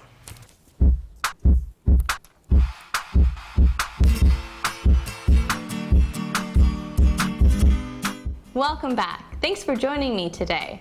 For the month of December, we're going to be making wrapping paper. The skills we'll be focusing on today are pattern making, which is an academic skill. While you're doing this, you can also work on colors and shapes with your child. The materials you'll be needing are brown paper bag, paint, water, paintbrush, a tray or paper plate, paper towel, a sharp knife, which the adult will be the only one using, scissors, cookie cutters, and potatoes. And of course, you can always use pre-made stamps or sponges to use. All right, let's get to it. The first thing you want to do is you're going to take your potato and you're going to cut it in half. So now I've got 2 stamps I could possibly use. So I'm going to make a star, and you can always do this freehand. I like the cookie cutters because it makes it a little bit easier. I'm going to take the cookie cutter, I'm going to squish that in there. Then I'm going to take my knife, I'm going to cut along the edge, and then I'm going to pop it out. And voila! Now that I've done this, I'm going to peel out the potato and pull this out, and ta-da! There's my star. I'll be taking my recyclable paper bag and cutting it open. I'm just cutting along the edge. Now that I have this done, I'm going to remove the handles, like so. And then here you are. All right, now that I have this ready, it's a great time to have the kids join in. So I'm grabbing my reusable plate. And while you're squeezing out the paints to use, this is a great time to have your kids label the different colors and to discuss how to mix the colors together to make secondary colors. Now that I have my paint and my stamps ready, well, now it's time to start making the fun patterns. So I've got my piece of paper in front of me. I'm going to take my star stamp and I'm going to just dip it in the green paint I just mixed. See that there? And now I'm going to place it onto my paper. Depending on the skill level of your child, when you grab your stamps, you can ask them to label the shapes. You can start making the pattern, and I can ask my child questions like, what comes next? Or have them come up with the pattern themselves, just straight from their head. Here are a few examples of wrapping paper that I completed today. When you complete your wrapping paper, again, I hope you take a photo of it and share it with us on our Facebook page at facebook.com/autismlive. I look forward to seeing them and seeing you next month. Bye. Can you see me? Can you see me flying by your side? Welcome back to Autism Live on this, our last live show of the year. Our very special guest right now is Angela Persicke. She is a BCBA, a board-certified behavior analyst with experience in the field of autism, quite a bit of experience in the field of autism, and she's talking to us about the holidays and what we can do to help our children. And we started to talk a little bit about meltdowns and how to prevent them, first of all, but sometimes they come no matter what you do to prevent them. And that's true of all of our kids, whether they're on the spectrum or not. So when we're getting ready for the holidays, we have to leave room for the possibility that meltdowns are going to happen. Always prepare for the worst. Okay. So always hope for the best, prepare for the worst. Exactly. Exactly. And then it won't catch you by surprise. Yeah. So prepare for it. And in this, we also want to notify everyone coming to the party or coming for the holidays, whoever is going to be there, whether it be relatives, friends, whoever it may be, to engage in the same behaviors that we would as far as responding to your child's behaviors. Yeah, now this is where it gets fun because then you get into all that anxiety about, do I really need to tell everybody this? Yeah. And I've been down this path before where I said, nah, I don't think I need to tell everybody, and I don't think people are going to take it well. And I can just tell you, it doesn't go well when you try to off-road it that way. Sometimes it doesn't go well with some people when you tell them beforehand, and they, because they get defensive and will say, well, I know, I've raised, my kid, but always to be mindful of the fact, I think, this is where perspective taking comes in, and saying to them, one of the things that I say to people all the time is, you know what, I know that you know that. Forgive me. I absolutely know that you know that. But sometimes I just need to say it anyway because it's been really hard, or, and put it off of them, and then they go, oh, what can I do to help? And in that same sentence that they just were like, I know what I'm doing. Oh, what, you poor thing, what can I do to help you? Yep. Fascinating. It's very fascinating, showing a little empathy. Yes. Yeah, to be reminded, because sometimes people go, oh, you think that I don't know what I'm doing, and that's not what it's about, and to remind them of that. And we need to say something, though, right? Exactly. You do need to say something because everybody will approach a situation differently, and they might not be aware of this certain problem behavior that you've been working on for so long and finally got under control, and then with all the different variables and things changing around the holidays and different people around, and maybe you're visiting another person's house, and there are kids that are playing differently than your child would play. So all these different variables, you need to tell everybody coming, especially if there's one or two specific behaviors that... I think that's the key. Yeah. You don't necessarily need to give them a laundry your whole list. program. Exactly. Here's my child's therapy book, and here are the things that we're working on, and go through all the different programs. But you could tell them too, if you're in this situation, and even siblings and peers or cousins that are coming over too, you may want to talk to them and say, okay, if my child starts to do this, you should come to me first. Don't worry about taking care of it. Just come to me and we'll figure out what to do. Instead of letting everybody just do their own thing and possibly ruining the progress you made for the past month or whatever. Yeah, and it changes over time too. And I hadn't sort of kept up with how things had changed. It used to be, after a while, I got good at saying to people, okay, so here's what we're working on, and just everybody be aware of this, and so on and so forth. And he's done so well in recent years that I hadn't really kept up with notifying those people about how we behave when we were at these things.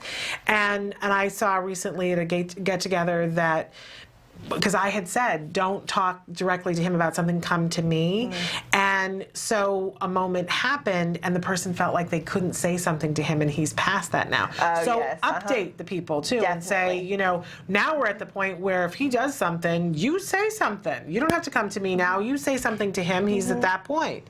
Yep, and also consider what your child needs more practice with, and maybe they could use these opportunities to generalize to other people. So you could have some of your relatives ask social questions or different types of tasks that your child may be working on in their current program in a naturalistic setting. And what better opportunity than when there are so many people around to give your child that type of practice. Absolutely. And I think kids sometimes are the best. They're most interested. They're flexible. And if you say, you know what, you could help him by doing X, Y, and Z.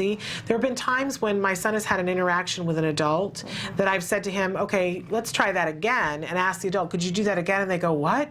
We're going back, and I'm saying, what am I supposed to? They don't get it. I go, just rewind, say it to them again, give them another opportunity, and they get a little like, whereas kids are like, oh, let's do it again, and they're so willing to do it. Yes, they are. Which is really fun. And a lot of times you don't get the opportunity to see your child with other peers or siblings or cousins, and you drop your child off at school, and then you don't see how they're interacting with other kids. And it's really important around these times, if there are other kids around, to see how your child is interacting and playing and engaging in the social behavior at the same level of the other children. Yeah, you know what we learned at this get-together that I was talking about?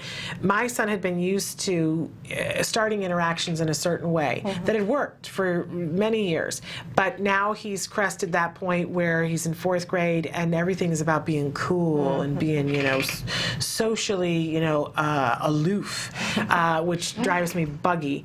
But so he would say things to kids on the playground that would have worked the year before, but now they were like, why'd you say that? That it was socially inappropriate. And then when that breakdown would happen, he would give up. Yep.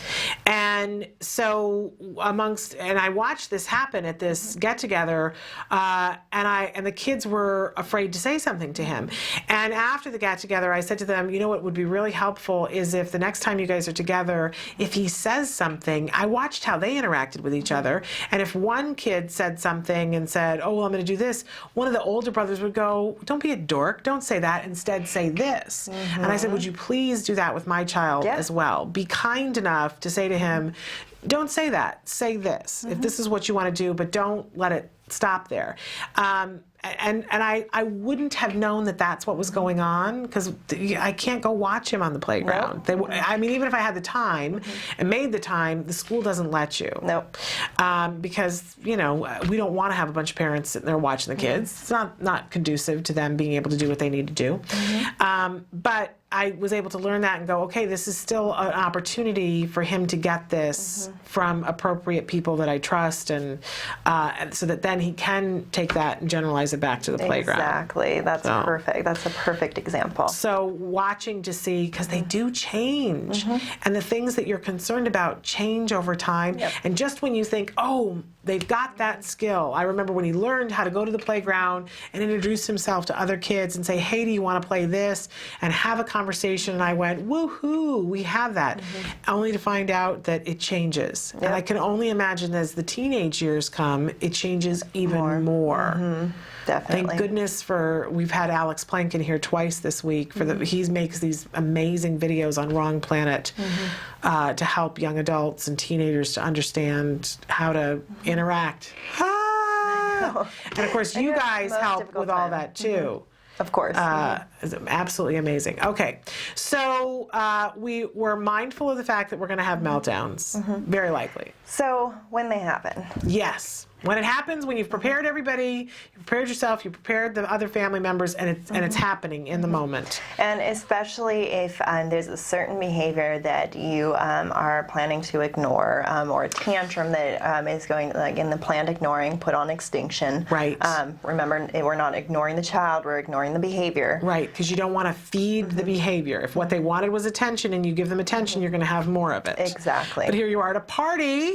I know, and there are so many different variables working on you too. You don't want to be embarrassed and have to just sit there while your child is screaming. Exactly, and everybody, of course, is going to want to help or give their advice and give their opinion. And so this is you want to prepare everyone in the situation for the meltdowns. Right, because your friend's grandma, when the child melts down, go give him a lollipop. Yep. Right, or give him a cookie, which would be rewarding it.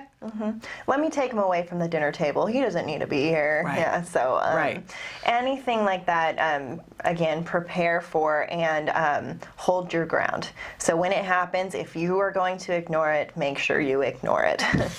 And it might get a little worse because of all the different situational variables that are taking place. Everything is different, so there may be a little bit more of an extinction burst at this point. But in these situations, think again how much better off your child will be afterwards. So even at the party. Even at the party. We're going to work on the planned ignoring stuff. Exactly. And we talk about this, all throughout the year when you're in different situations at the grocery store and how difficult it is in those situations because everybody is staring and you judging. just want to get out of there. So, but again, it's going to be better if you just hold your ground. Okay, now my gut goes, because I have a Christmas Eve get-together that I have to go to, and I would find that really hard. I'm just going to be honest, I would find it really hard. I understand why it's beneficial, but I would find it really hard. And so my gut goes, I want to front-load it with everything possible, offer all kinds of rewards for behavior, absence of those kinds of behavior. I want to go home and make sticker charts that say, here, and it can work both ways, that, here, every time you do something good, you get a sticker, and if you get this many stickers, then you get to do this when we get home. But also, you have 3 stickers here, and if I see any of this behavior, I remove a sticker, and if all 3 stickers are gone, you don't get X, Y, or Z. That's perfect. Because, I'd want to head that off at the pass so that we not get... Tantrums are one thing, right? But I don't want to get to meltdown at a party. No. To me, that is seventh ring of hell. I know, and it's so scary to even think that might occur, but you have to. Yeah. And like you said, preparing token charts or stickers, and really working on what you expect of your child, and telling them, like, you know, here's your sticker chart. Like, these are what the behaviors I'm looking for. Right. When I see these, you will get stickers. You will get great things. Yeah. And being clear what it yeah. is, being ready to give it. And I say sticker charts, but we were talking about apps. On your phone, you can download all Android or iPhone, whatever. They have free. I have one on my phone that's token economy. That's the word. That's the phrase I'm looking for. Token economy, and that my son knows how to work it. I don't. He sets it up. I'll say, you know, what do we want to work for? He makes the stickers what he wants them to be. Has a little picture of what he wants to work for, and it's super duper easy. And really, all I have to do, if anything is happening, is get out the phone, and he is Johnny on it because he picked it, the thing he wanted. So. And also, always, even though there are so many different things going on with you, watch for these. Really pay attention for the good behaviors. Yes. Watch for the good behaviors, because if you're sitting there and you only wait until the tantrum occurs, then right. it's going to be a meltdown. So catch them being good as much as possible. And really reinforce those occurrences. And also, if there are cousins or friends or other same age siblings, peers around too, maybe tell them this too. Like, okay, if he does this, like, give him a big high five, or like go play, you know, a video game together, and like set up these situations so the peers and the siblings and cousins can reinforce the behaviors as well. Absolutely, absolutely. And it strikes me too that as much as there is sensory nightmare, so many things going on, there's also all that sensory stuff is the opportunity for distraction. Yep. That if something is going on and they're starting to get into that, you know, we feel it when the child, their hackles are raising and everything sort of pitches up, and there are lots of things to distract with, and to take advantage of that before you get into, not that we're rewarding things, but distracting with things. It's a little bit different, you know, pointing things out and saying, let's go do this, before you get to the point where it's too late. Exactly. And of course we want this to be fun, and we want the child to have a really good experience. Yeah. So planning for the different activities ahead of time is a really good idea, so that you know, your child is not just in a room watching video or watching TV or playing video games the whole time, and not interacting with anybody else. Set up activities that are interactive for maybe the whole family to engage in. Absolutely, absolutely. I think it all comes down to expectations at the end of the day, that not only do children have expectations of how things are going to go, we have expectations of how things are going to go. And we all want that happy, joyous, perfect holiday where you eat the things that taste the best, that remind you of your childhood, where you're with the people that you want to be with, and it almost never is what the expectation we set ourselves up to. No. And we have to be so careful with our children that we don't have this expectation that suddenly on Christmas Eve they are going to be struck perfect, brilliant, kind, loving, and able to self-regulate. It's not happening. No. It's not happening, but that doesn't mean that we can't enjoy them and that we can't enjoy ourselves. I do think the best moments of holidays are little seconds, little itty-bitty seconds. You know, I mean, how often can we say that we had 4 hours of sheer bliss? Do you know? But it's those little itty-bitty seconds when you connect with your child for even a second, a fragment of a second, that are really the spirit of what the season is. Exactly. And find those moments. Look for them. All of them. All of them. And if we piece those together, then we can have a happy, joyous holiday. And I have to say, you know, our thing today was, we didn't have a chance to look at it yet, but it's what are you grateful for? And especially in light of some of the events that have happened in the last week, how grateful are we for our kids? Yeah. You know, how grateful are we for our kids in all of their glory, with all of the things that they have going on? Don't you just want to hug them close and smell their heads? With all the meltdowns and everything. Because there are people who would love to have that this holiday season and don't. So appreciating that. In any case, I thank you so much. I hope you have wonderful holidays with no meltdowns. And I hope that for me, and I hope that for you as well. But we'll be realistic about it. Yes. And we'll take the meltdowns as they come. In any case, we will see you in the new year. We're going to take a break, and when we come back, I believe we're going to be joined by Dr. Jonathan Tarbox to hear a prepared statement from the Center for Autism and Related Disorders about the recent shootings and the connection and the misconceptions that have been bandied around about autism and Asperger's. I'm really looking forward to this. So stick with us.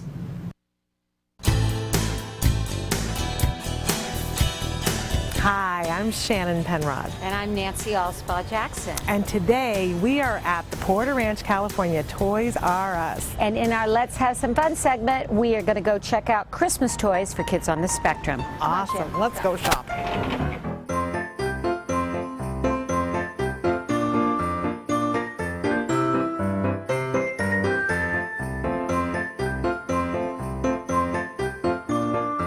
So Shannon, here we are in the Melissa and Doug aisle. Don't you love it? I love this aisle, and I'll tell you one of my favorite things this year is this fabulous, awesome shape sorter, because it's got lots of different colors and shapes, so there's so many things that they can work on.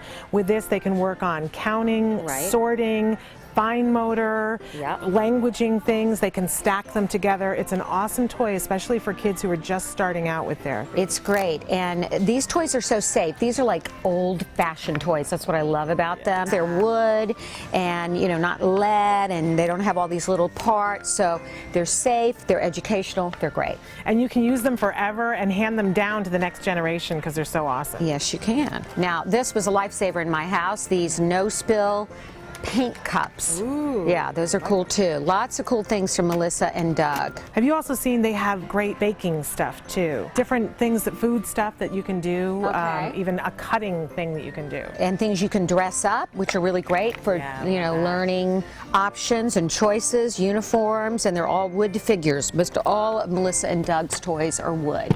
And it's money well spent. Yes, it is, because you can keep these forever. Absolutely. My little boy Wyatt has a Thomas obsession, and he just turned 10, and it has not abated. How fun.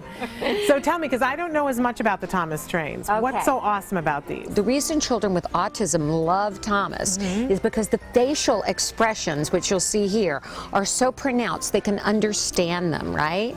And then there's so many different characters. And of course, like any true great toy maker, they come out with a whole new range of characters. Like, I've never heard of Victor. This is the talking Victor.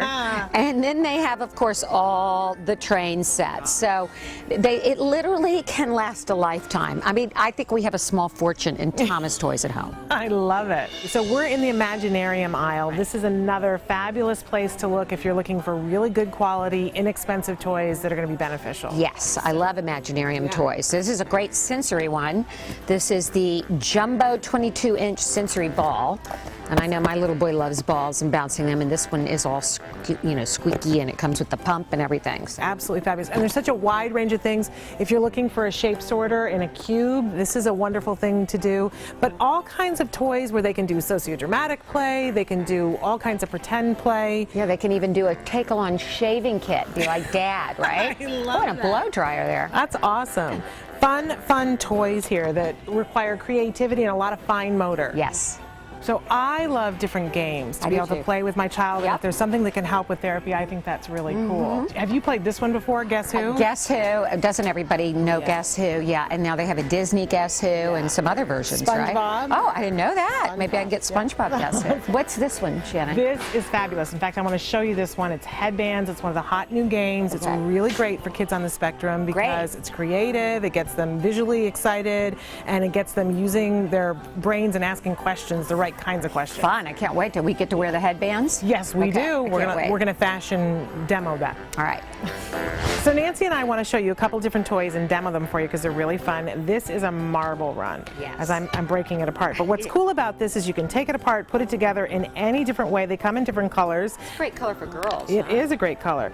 And this is a great cause and effect. So go ahead, push the thing. There we go. And it's going to be a surprise about where it's going to travel, where it'll come out. What's great about this, these are those task completion toys we talk about all the time, that it has a beginning, a middle, and an end. And not too difficult to put together. No, not and it can go together any different way. But what's great is if you're working on an activity or lesson and this is what is really rewarding to the child, you can say, okay, you won your marble, they can put it down, and then it has an end, so you can say, let's go back to learning again. What is this one? That is a Perplexus. It's like a really cool maze game that comes in a lot of different varieties. This is the challenge one, but they also have the rookie and the regular one, and the child gets the ball on the track and tries to get it to come out, to get it in the final cup, and if they win, it's really pretty remarkable. This is a pretty intense, challenging game. It is, and so it's going to be for our kids that are a little bit older. It's going to help with attention, visual. It's actually a gross motor thing because they're manipulating it. It requires balance. Right. Really And fun. here's the rookie one, which is smaller and easier. Now, if we go down a little bit more, then I'm going to take you to the Fazoodles. Have The you ever played with a Fazoodle? Fazoodles? No. This is but I love on them. my son's list, and I actually haven't had an opportunity to do them. Okay. But it's kind of like the idea of sort of a Mr. Potato Head or Play-Doh, but not as messy. Oh, mothers, don't we love that? We do love that. Yeah. So you can take these things, they're totally reusable, and you can bend them into different shapes. Okay. And you can pick feet. It comes with a bunch of different accessories, sort of like a Mr. Potato Head. Fun. So you give it feet, you can create arms for it. See if you can stick some eyes onto one there. How fun this is. Yeah, they can make all these crazy characters. Isn't that fun? 'Cause it's creative and it is simple, but it lets the child develop their own characters, right? They can make a whole village of They it. could make a whole village, and it comes in lots of different sets with different accessories so you can build onto it. It's also social, that if they play together with a friend and say, look what I'm creating. Oh, how charming. There he is. Isn't he clever with his He's purse? darling, I yeah. lost his feet, but he's fun. All right, Awesome. now this is the game that you were telling me about. That's so This much is fun. headbands. Okay. So you want to put on one of your little headbands, and there are cards so that you can stick your card in. Right. And what I love about it, it comes with these cards that have prompts, questions that if a child doesn't know what to ask, you can read these off or they can read it off, and you start to ask questions to try to see yes or no and determine who you are. So am I an animal? No, you are not. Am I a thing that's in the house? Yes. Am I something that you would wear? Yes. Ah, am I something you would wear on your feet? No. Am I something you would wear on your shoulders? No. Am I something you would wear on your head? Yes. Am I a hat? Yes. Okay. All right, very good. But it has these lovely questions that a kid can follow along. This is really fun and requires imagination and being creative. And something the whole family can play. Absolutely. Lots of giggles with this. Okay. What am I, by the way, today? You are a hammer. Okay, a hammer. Very good. Okay. And then the last thing I wanted to show is this awesome O-ball. And I don't know if you guys ever had an opportunity to use these, but for kids who are having difficulty catching, this gives them all these opportunities to grip, because sometimes it'll catch on a finger. It's easier to catch than a regular ball. It not going to bounce out of their hands. Use this. This is a great tool. Again, inexpensive and a really wonderful thing for a stocking stuffer or something like that. Okay. Awesome. Loving you in the hat. Thank you so much for being with us today here at Toys R Us. We really want to thank Toys R Us for the awesome job that they did letting us come in. Yes, we've had so much fun playing with all these toys, and now we've got some cuddly critters. And the best news of all is that Toys R Us has agreed to donate all of the toys that we demoed for you here today to Toys for Tots. So yay! Very generous of them. So happy holidays. And happy shopping. Yes.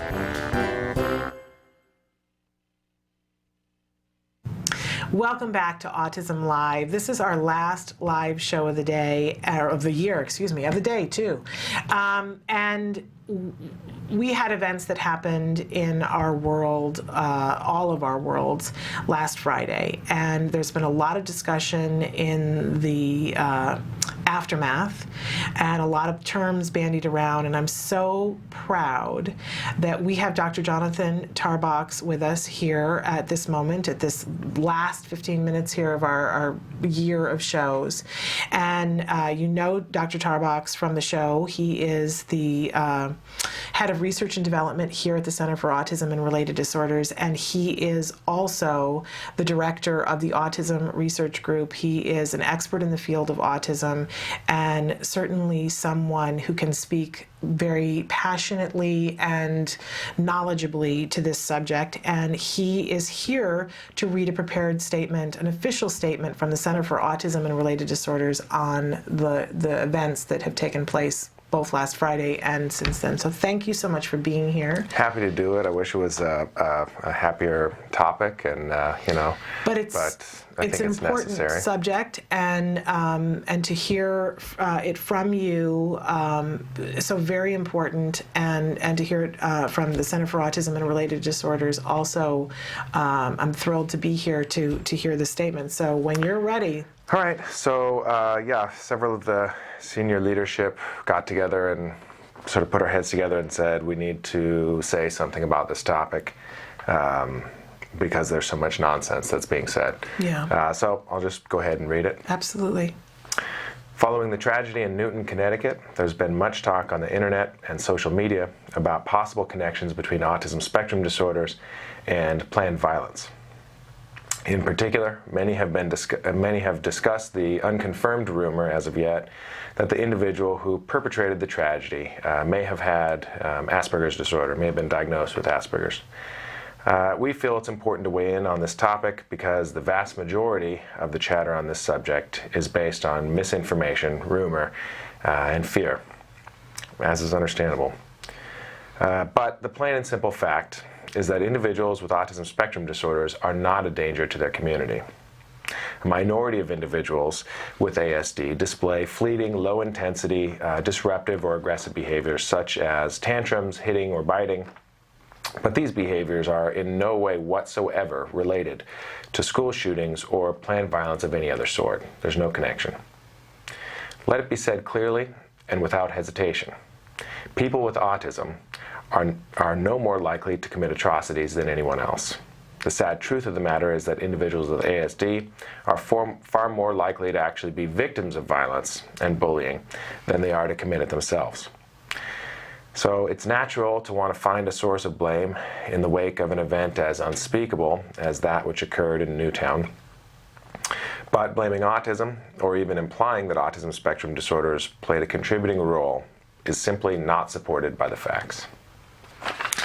Thank you so much, because in this horrible tragedy and this sea of information, a lot of misinformation, we need a clear voice. And I thank you for being that clear voice and for bringing this statement that is officially from the Center for Autism and Related Disorders. We're going to take a short break and come back to finish out the show. Stick with us.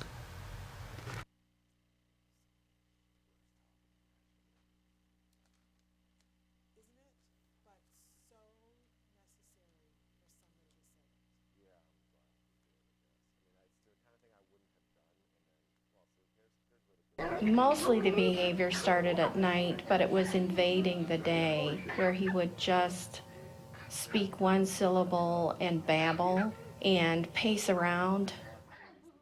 When she was a year old, she lost speech. She did never seem to request me for anything, even for food.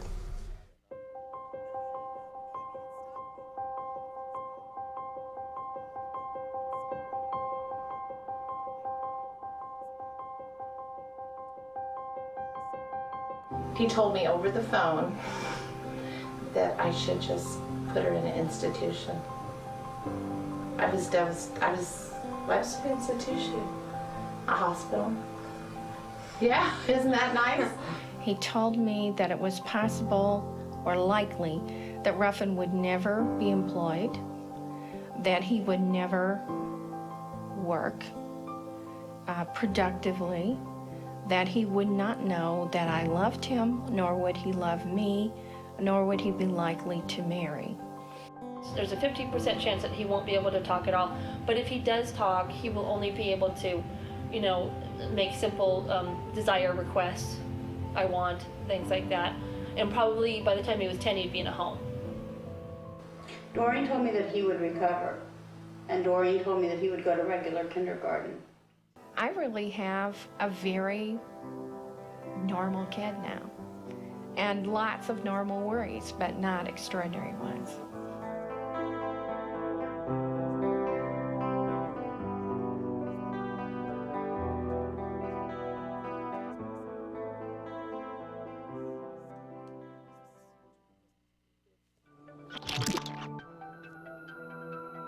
My name is Deli Popola, and I'm one of the creators of theAutspot.com.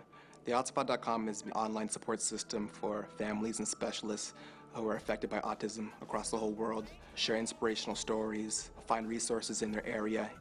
Hope you can join. Welcome back to Autism Live. We're here at the very end of our year. And I just wanted to take a couple of minutes. Our question of the day was, what are you grateful for? And we haven't had time to go and look, but maybe I'll take a minute to do that. One of the things that I want to mention that I'm grateful for, and I have so very many things to be grateful for, and I mentioned earlier that my son and his health, of course, and I know that you guys are with me and knowing how important that is, and that we cherish our kids and we take them as they are, right?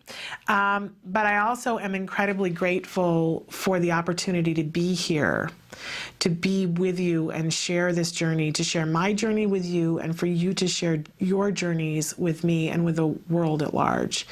We are incredibly lucky that we have the children that we have. I know that there are days, right? But we're incredibly lucky, and they are unique and beautiful. And I am especially grateful that when I was having my hardest time with my son and with understanding what autism was and how was I going to be able to help him to reach his full potential, that I found the Center for Autism and Related Disorders.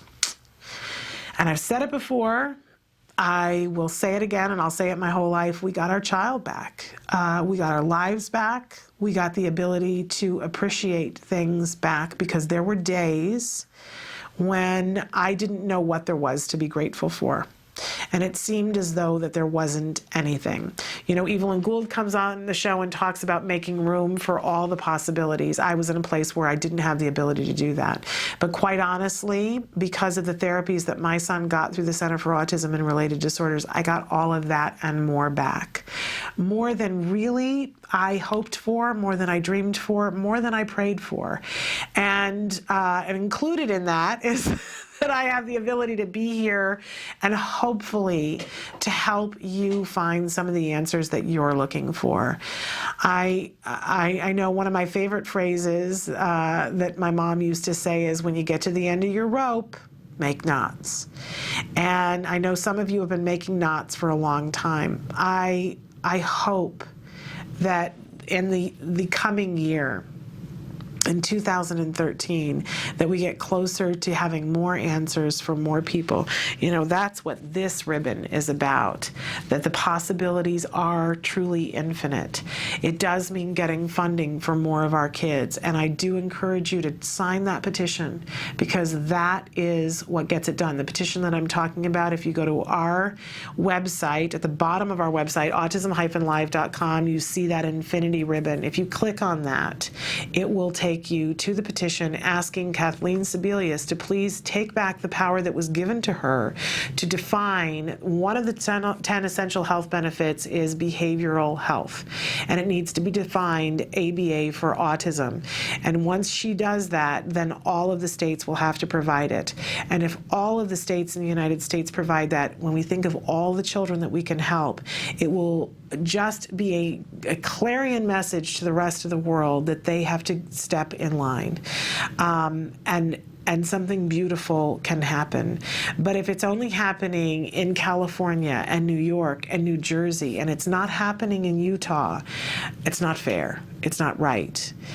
So please sign that petition and share that petition. Encourage your loved ones and your associates and your children's teachers to sign that petition, because with ABA, the possibilities are infinite, and I know that. I know that. That's the one thing I know for sure. You know, Oprah talks about that. What do you know for sure? I know that for sure, that with ABA, the possibilities are infinite. And as we move into this new year, it's really important that we all get a grasp on that. I have to say, too, that I'm incredibly grateful for the people that I get to work with. Now, see, I'm going to get all mushy here. But I have the great fortune of, and Emily's going to cycle through some of the different ways that you can get a hold of us here while I wax on.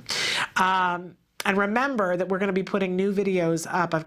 Tomorrow I'm doing a really exciting interview with Monica Holloway, author of the book Cowboy and Wills, and with her son, Wills. And I'm also going to be talking with Nick Yates next week. So really exciting interviews that we'll post. So take a look at that. But I was starting to say I'm so grateful that I get to work with the people that I do work with. And I want you to know that they lay awake at night thinking of ways to help our kids. And these are people who don't have children on the spectrum. It is a huge gift. They take it personally.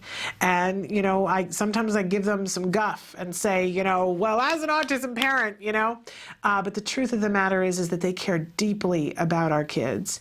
And I'm so fortunate that I get exposed to that on a daily basis. But I want you guys to know that that exists. I know sometimes you feel like you're alone, but I know you're not. I know that I'm here, and I know that this whole host of people are here, and they care about your child.